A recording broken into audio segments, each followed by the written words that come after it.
wabarakatuh. Kembali lagi di video Daily Risk. Nah, di sini kita akan belajar mengenai suhu dan kalor. Suhu dan kalor sudah pernah kalian pelajari di SMP. Nah, sekarang di SMK kita akan lebih perdalam. Kita ingat kembali materi yang di SMP, kemudian kita lebih perdalam apa itu suhu dan kalor. Oke. Nah, suhu itu sendiri, suhu adalah suatu besaran untuk menyatakan ukuran derajat panas atau dinginnya suatu benda. Alat ukur suhu disebut termometer. Nah, termometer itu bentuknya seperti ini ya. Ini adalah termometer digital, sedangkan ini adalah termometer biasa atau analog gitu ya. Kemudian termometer itu memiliki skala. Ada 4 skala yang secara umum kita ketahui. F itu adalah Fahrenheit, R itu adalah Reaumur, C itu adalah Celsius, dan K itu adalah Kelvin. Jadi ada Fahrenheit, Reaumur, Celsius, dan Kelvin. Masing-masing memiliki batas skala yang berbeda-beda. Untuk Fahrenheit memiliki titik beku atau titik bawah ya, ketika dia menjadi es itu namanya titik beku, itu 32 derajat. Sedangkan titik didihnya ketika air mendidih itu besarnya 212 derajat Fahrenheit. Sedangkan untuk Reaumur memiliki titik beku 0 derajat dan titik didihnya 80 derajat. Untuk Celsius titik didihnya 0 derajat, titik bekunya 100 derajat. Sedangkan untuk Kelvin titik bekunya 273 derajat, titik didihnya 373 derajat. Nah, dari batas-batas skala ini kita bisa membuat perbandingan bagian skala ya, rentang dari masing-masing skala, yaitu Fahrenheit itu 180, kemudian ada Celsius itu 100, Reaumur rentangnya 80, Kelvin rentangnya 100. Sehingga Celsius banding Reaumur banding Fahrenheit banding Kelvin yaitu 5 banding 4 banding 9 banding 5. Jadi Celsius itu 5, Reaumur itu 4, Fahrenheit itu 9, dan Kelvin juga 5, karena rentangnya sama dengan Celsius ya 100. Nah, dari ini kita bisa mengkonversi dari Celsius ke Reaumur, Celsius ke Fahrenheit, Celsius ke Kelvin, ataupun sebaliknya. Nah, ini adalah cara untuk mengkonversi suhu dari masing-masing skala. Contohnya, yang pertama yaitu hubungan antara Celsius dan Reaumur. Celsius dan Reaumur perbandingannya tadi adalah 5 banding 4, Celsius 5, Reaumurnya 4. Sehingga kalau mencari suhu Celsius TC itu sama dengan 5/4 dikali TR. TR itu adalah suhu Reaumur yang sudah diketahui. Sedangkan untuk mencari suhu Reaumur itu sama dengan 4/5 kali TC. TC-nya sudah diketahui dalam soal gitu ya. Nah, sedangkan untuk hubungan antara Celsius dan Fahrenheit itu perbandingannya Celsius 5, Fahrenheit 9. Namun antara Celsius dan Fahrenheit itu ada selangnya 32 derajat. Tadi mulainya Celsius itu adalah 0, sedangkan Fahrenheit mulainya 32 derajat, sehingga selangnya itu titik bekunya 32 derajat. Maka untuk mencari suhu Celsius itu sama dengan 5/9 dikali TF dikurangi 32. TF itu adalah suhunya Fahrenheit dikurangi 32. Jadi yang dikerjakan di sini itu adalah dikurangi dulu, pengurangannya dulu, kemudian baru dikalikan 5/9. seperti itu ya. Kemudian untuk mencari TF suhu Fahrenheit itu sama dengan 9/5 dikali TC ditambah 32. TC itu adalah suhu Celcius yang diketahui. Untuk mencari ini maka harus dikalikan dulu 9/5 dikali TC, baru hasilnya ditambah 32. Jangan terbalik ya. Kemudian hubungan antara Fahrenheit dan Reaumur. Fahrenheit itu 9, Reaumur perbandingannya 4. Reaumur dan Fahrenheit juga memiliki selang titik beku 32. Karena Reaumur itu mulainya titik bekunya 0, sedangkan Fahrenheit 32, maka harus dikurangi 32 atau ditambah 32 karena selangnya itu 32. Maka mencari suhu Reaumur TR sama dengan 4/9 dikali TF dikurangi 32. Sama seperti yang tadi ya, ini dikurangi dulu baru dikali 4/9. Untuk mencari suhu Fahrenheit TF sama dengan 9/4 dikali TR tambah 32. Ini juga dikali dulu baru ditambah 32, sama seperti yang ini ya. Kemudian sekarang hubungan antara Celcius dan Kelvin. Celcius itu 5, Kelvin juga 5. Maka tidak ada bedanya ya. Karena rentangnya sama-sama 100 tadi. Maka karena Celsius ke Kelvin itu Celsius itu awalnya 0 derajat, sedangkan Kelvin 273 derajat, maka dikurangi atau ditambah rentang itu. Maka mencari TC atau suhu Celsius sama dengan TK dikurangi 273. TK itu adalah suhu Kelvin dikurangi 273. Untuk mencari suhunya Kelvin, TK sama dengan TC ditambah 273. Seperti itu cara mencari konversi antara skala yang sudah diketahui. Nah, bagaimana jika kita menggunakan termometer yang lain, bukan Celsius, Reaumur, Fahrenheit, ataupun Kelvin? Nah, jika kita menggunakan termometer lain selain Reaumur, Fahrenheit, Celsius, dan Kelvin, kita bisa menggunakan rumus ini.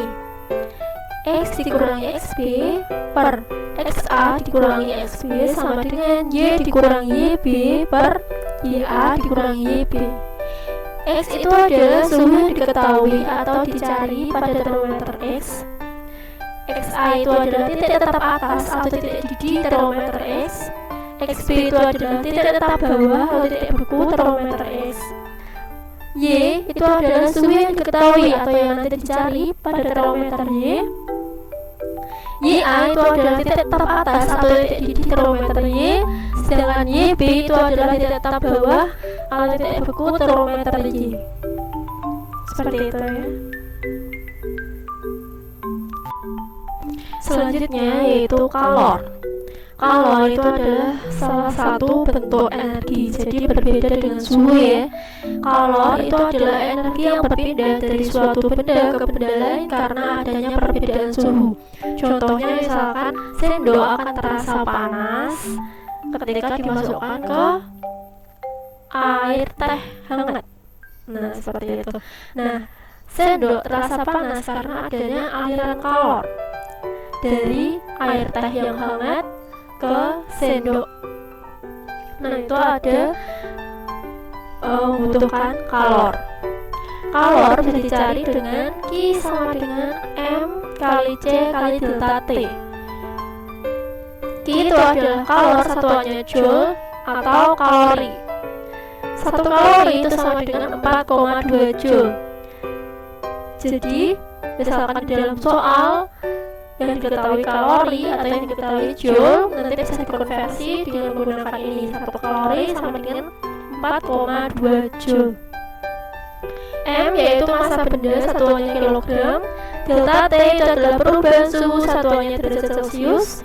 C kecil itu adalah kalor jenis, satuannya joule per kilogram derajat Celcius. Nah, kalor jenis benda itu berbeda-beda ya. besi, air, es. Nah, itu berbeda-beda besarnya. Kemudian ada kalor jenis, itu sendiri adalah banyaknya kalor yang diperlukan untuk menaikkan suhu 1 kg benda itu sebesar 1 derajat Celcius. Sehingga C kecil kalor jenis ya bisa dicari dengan Q/M kali delta T. Sedangkan kapasitas kalor itu adalah banyaknya kalor yang diperlukan suatu benda untuk menaikkan suhu 1 derajat Celcius. Kapasitas kalor simbolnya adalah C besar. Kalau tadi kalor jenis itu C kecil, kalau kapasitas kalor C besar. Bisa dicari dengan Q/delta T. C besar itu adalah kapasitas kalor, satuannya Joule per derajat Celcius. Jadi di sini tidak ada massa ya. Selanjutnya itu ada kalor laten. Kalor laten itu adalah kalor yang diperlukan oleh 1 kg zat untuk berubah wujud dari satu bentuk ke bentuk yang lain. Jadi kalian masih ingat perubahan wujud ya? Perubahan wujud zat itu kan ada mencair, melebur, mencair itu sama ya, membeku, menyublim, mengkristal, mengembun. Nah itu perubahan zat itu, misalkan contoh air dari es menjadi air namanya mencair. Nah proses mencair itu ada yang namanya kalor yang berpindah, disebut kalor laten. Proses mencairnya itu membutuhkan kalor juga, yaitu disebut kalor laten. Nah menjadi kalor latennya itu sama dengan L sama dengan Q/M, atau Q sama dengan M kali L. L di sini itu adalah kalor laten. L itu untuk kalor laten saat mencair, gitu ya. U nanti ada lagi kalor laten untuk saat menguap. Air itu menguap, seperti itu. Nah sekarang kita masuk asas Black. Asas Black menyatakan bahwa bila dua zat yang suhunya tidak sama dicampur, maka zat yang bersuhu tinggi akan melepaskan kalor sehingga suhunya turun, dan zat yang bersuhu rendah akan menyerap kalor sehingga suhunya naik sampai terjadi keseimbangan termal. Contohnya teh hangat dikasih es batu. Nah di situ ada proses asas Black, yaitu teh hangat bersuhu tinggi dia akan melepas kalor sehingga suhunya akan turun. Es batu yang bersuhu rendah dia akan menyerap kalor atau menerima kalor sehingga suhunya akan naik. Lama-kelamaan apa yang terjadi? Esnya habis dan airnya berubah suhunya, tadinya hangat menjadi seimbang, adem gitu ya. Nah proses asas Black ini bisa dirumuskan yaitu Q lepas sama dengan Q serap, atau kalor lepas sama dengan kalor serap. M1 kali C1 kali T1 dikurangi TC sama dengan M2 kali C2 dikali TC dikurangi T2. Jadi Q lepas itu biasanya suhunya lebih tinggi, T1 nya lebih tinggi. Sedangkan untuk Q serap itu biasanya bendanya yang bersuhu rendah. Jadi kalau tadi air tehnya itu Q lepas, es batunya itu Q serap, gitu ya. Kemudian keterangannya M1 itu massa benda 1, M2 massa benda 2, C1 itu kalor jenis benda 1, C2 kalor jenis benda 2, T1 itu suhu benda 1, T2 suhu benda 2, sedangkan TC itu adalah suhu campuran atau suhu akhir kedua benda setelah keadaan seimbang, gitu ya. Selanjutnya ini ada diagram perubahan wujud dari es menjadi air, kemudian menjadi uap. Ada beberapa proses di dalam perubahan wujud dari es hingga menjadi uap. Nah ini adalah diagramnya. Jadi di bawah 0 derajat itu benda berwujud es, gitu ya. 0 sampai 100 derajat dia berwujud air. Kemudian 100 derajat ke atas dia sudah berwujud uap. Sehingga di sini ketika dia menjadi es maka membutuhkan kalor Q1. Q1 yaitu sama dengan dengan M kali CS kali 0 dikurangi TS. Jadi 0 dikurangi TS nya itu suhu S nya berapa. Kemudian Q2 itu ada proses mencair, dia juga membutuhkan kalor. Mencair, kalornya itu sama dengan M dikali L, massa dikali kalor latenya, kalor lebur ya kalau L itu. Kemudian Q3 dari C ke D itu ada proses saat dia menjadi air, yaitu sama dengan M kali C air dikali T air dikurangi 0. Jadi T airnya berapa, terus dikurangi 0 derajat ya. Kemudian saat dia menguap dari D ke E, menguap itu juga membutuhkan proses kalor, yaitu Q4 sama dengan M kali U, massa dikali U itu kalor uap, kalor laten juga bentuknya uap ya. Kemudian E ke F dia bentuknya sudah uap lagi, uap, bukan es ataupun air lagi ya, bentuknya sudah uap, dicari dengan M kali C uap dikali T uap dikurangi 100 derajat. Seperti itu. Nah, selanjutnya kita belajar mengenai perpindahan kalor. Perpindahan kalor itu ada 3, konduksi, konveksi, dan radiasi. Yang pertama kita pelajari yaitu ada konduksi. Konduksi itu perpindahan kalor yang tidak disertai perpindahan zat penghantar. Dia harus melalui medium, tapi zat penghantarnya atau mediumnya tidak ikut berpindah, gitu ya. Contohnya biasanya dialami pada zat padat. Contohnya yaitu adalah besi dipanaskan, dan seperti itu ya, sendok menjadi panas. Nah, itu proses konduksi, biasanya terjadi pada benda padat. Nah, laju perpindahan kalornya bisa dicari dengan H sama dengan Q per T, atau H sama dengan K kali A kali delta T per L.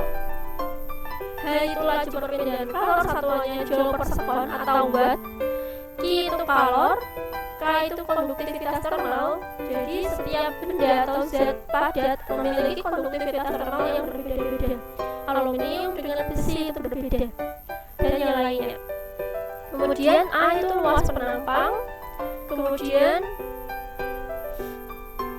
L itu adalah panjang benda. Kemudian delta T itu perbedaan suhu, dan T kecil itu adalah waktu. Selanjutnya itu ada konveksi. Konveksi adalah perpindahan kalor yang disertai perpindahan partikel-partikel zat. Jadi berbeda dengan konduksi, kalau konveksi zat penghantarnya juga akan berpindah, jadi disertai dengan partikel-partikel zat. Konveksi biasa terjadi pada zat cair. Contohnya, jika kita mendidihkan air, nah itu partikel-partikel zat yang ada di dalam air itu akan berputar atau berpindah gitu ya, dan lama-kelamaan merata suhunya menjadi airnya mendidih. Nah, seperti itu. Nah, laju konveksi, perpindahan kalor konveksi bisa dicari dengan H sama dengan Q per T, atau H besar sama dengan H kecil kali A kali delta T. H kecil itu apa? Koefisien konveksi termal. Jadi setiap benda juga zat itu memiliki koefisien konveksi termal yang berbeda-beda. Kemudian A itu luas permukaannya, delta T itu adalah perbedaan suhunya. Yang ketiga itu ada radiasi. Radiasi adalah perpindahan kalor tanpa memerlukan zat penghantar atau medium. Jadi dia tanpa medium perantara. Contohnya yaitu adalah sinar matahari. Jadi matahari yang menyinari bumi atau yang kita rasakan itu langsung ya, tanpa medium. Selain itu, misalkan kita dekat dengan api unggun. Nah, ketika kita dekat dengan api unggun, kita akan terasa hangat. Nah, itu ketika perpindahan kalor dari api unggun ke tubuh kita itu adalah peristiwa radiasi. Nah, laju perpindahan kalornya bisa dicari dengan H sama dengan Q per T, atau H sama dengan sigma kali E kali A kali T pangkat 4. Keterangannya yaitu E adalah emisivitas benda. Emisivitas benda itu besarnya 0 sampai 1. 0 itu untuk benda yang berwarna putih, itu emisivitasnya 0. 1 itu untuk benda yang berwarna hitam sempurna, itu emisivitas bendanya 1. Kemudian sigma itu adalah konstanta Boltzmann, besarnya 5,67 kali 10 pangkat negatif 8. Kemudian A itu luas bidang. Kemudian T kecil itu lama pancaran atau waktu ya. T besar itu suhu mutlak. Nah, suhu mutlak di sini satuannya yang digunakan adalah Kelvin. Gitu. Sampai sini ada pertanyaan, silakan kalau ada pertanyaan bisa komen di bawah ya. Kemudian selanjutnya kita masuk ke contoh soal. Jadi materi suhu dan kalor sudah kita bahas, sekarang kita masuk contoh soalnya supaya lebih paham lagi ya. Contoh soalnya yaitu suatu suhu ruangan adalah 25 derajat Celcius. Tentukan suhu ruangan tersebut dalam skala derajat Reaumur, Fahrenheit, dan Kelvin. Nah, ini adalah contoh tentang konversi suhu. Penyelesaiannya bagaimana? Yang pertama kita mencari Reaumur, berarti TR. TR sama dengan 4/5 kali TC. TC-nya ini ya, Celsius berarti ini TC. Kita masukkan 4/5 dikali 25 sama dengan 20 derajat Reaumur. Kemudian yang kedua mencari Fahrenheit, berarti TF. TF sama dengan 9/5 dikali TC ditambah 32. Kita kalikan dulu ya. Kita masukkan angkanya. 9/5 dikali TC-nya ini 25 ditambah 32 sama dengan 9/5 dikali 25 hasilnya adalah 45 ditambah 32 sama dengan 77 derajat Fahrenheit.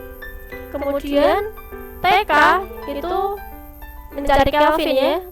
TK sama dengan TC ditambah 273. Kita masukkan angkanya 25 ditambah 273 sama dengan 298 Kelvin. Untuk Kelvin penulisannya itu tanpa derajat. Kalau Celsius, Reaumur, Fahrenheit itu menggunakan derajat. Kalau untuk penulisan Kelvin tanpa derajat ya langsung 298 Kelvin.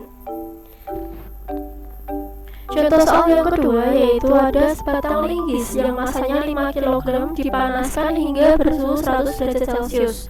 Jika kalor jenis linggis adalah 280 Joule per kilogram derajat Celcius, berapa suhu akhir ketika linggis dicelupkan ke 50 kg air bersuhu 20 derajat Celcius dengan kalor jenis air 4200 Joule per kilogram derajat Celcius. Jadi ini adalah soal tentang asas Black ya. Kita lihat linggis memiliki suhu yang lebih tinggi dari air. Linggis 100 derajat Celcius, air 20 derajat Celcius. Sehingga linggis ini melepas kalor, sedangkan air itu menyerap kalor. Kita masukkan rumus asas Black-nya, Q lepas sama dengan Q serap. Maka yang melepas itu adalah M linggis kali C linggis kali delta T sama dengan Q serapnya ada M air kali C air kali delta T. Kita masukkan angkanya. M linggis massa linggis 5 dikali C linggis 280 dikali delta T. T linggis dikurangi TC karena suhu linggis itu lebih tinggi ya. Sama dengan M airnya 50 dikali C airnya 4200 dikali delta T. TC dikurangi T air, karena airnya itu bersuhu yang lebih rendah. Kemudian kita masukkan angka suhunya, 5 kali 280 kali T linggisnya 100 dikurangi TC sama dengan 50 kali 4200 dikali TC dikurangi T airnya 20. Nah, di sini di dalam soal kita mencari suhu akhir, yaitu TC ya. Kemudian kita kalikan dulu 5 kali 280 ya. 1400 dikali 100 dikurangi TC sama dengan 50 kali 4200, yaitu 210.000 kali TC dikurangi 20. Selanjutnya kita masukkan ini ke dalam kurung, sehingga 1400 dikali 100 itu 150.000 dikurangi 1400 kali TC 1400 TC. Untuk yang luas kanan sama ya, kita kalikan ke dalam kurung, 210.000 dikali TC 210.000 TC dikurangi 210.000 dikali 20 4.200.000. Kemudian kita pindah ruas, TC gabung dengan TC, terus kemudian angka yang lainnya gabung dengan angka yang lainnya. Kemudian ini negatif 1400 TC pindah ke ruas kanan sehingga menjadi positif ya. Kemudian yang ini negatif 4.200.000 pindah ke ruas kiri sehingga menjadi positif juga. Jadi ruas kiri ada 4.200.000 ditambah 140.000 sama dengan ruas kiri 210.000 TC ditambah 1.400 TC. Dijumlahkan ruas kanan menjadi 4.340.000 sama dengan, ini juga dijumlahkan ya, 211.400 TC. Sehingga TC bisa dicari dengan 4.340.000 per 211.400, sehingga hasilnya 20,53 derajat Celcius. Nah, ini adalah suhu akhirnya. Seperti itu. Selanjutnya, contoh soal yang ketiga. Sebuah batang logam mempunyai panjang 2 meter dan memiliki luas penampang 20 cm persegi, dan perbedaan suhu kedua ujungnya 50 derajat Celcius. Bila koefisien konduksi termalnya 0,2 kalori per sekon derajat Celcius, tentukan jumlah kalor yang merambat tiap satuan waktu. Jumlah kalor yang merambat tiap satuan waktu berarti Q per T, atau dengan kata lain ini dicari laju perpindahan kalornya. Q per T itu kan H ya, sehingga ini adalah konduksi karena batang logam ya, zat padat. Jadi ini adalah konduksi, memiliki panjang 2 meter, luas penampangnya 20 cm persegi. Nah, ini harus diubah menjadi meter, sehingga menjadi meter persegi itu 2 dikali 10 pangkat negatif 3. Kemudian suhunya 50 ya. Kemudian konduksi termalnya, koefisien konduksi termalnya 0,2. Kita cari H-nya untuk konduksi, itu H sama dengan K kali A kali delta T per L. Kita masukkan angkanya, K-nya 0,2. Kemudian A, luas penampang ya, dijadikan meter persegi sehingga 2 kali 10 pangkat negatif 3 dikali delta T, suhunya yaitu 50 derajat Celcius per L, L-nya itu panjang 2, sehingga sama dengan hasilnya itu 10 kali 10 pangkat negatif 3, atau jika kita jadikan desimal menjadi 0,01 watt. Nah, itu tadi mengenai materi suhu dan kalor dan juga contoh soal pada suhu dan kalor. Dan jika kalian belum paham, silahkan kalian ulang videonya sampai kalian paham. Jika ada pertanyaan, silahkan tulis di kolom komentar. Oke, seperti itu. Jangan lupa like, subscribe, karena subscribe itu gratis ya. Dan juga komen dan share supaya video ini bermanfaat juga untuk orang lain. Oke, terima kasih. Thank you for your attention. Wassalamualaikum warahmatullahi wabarakatuh.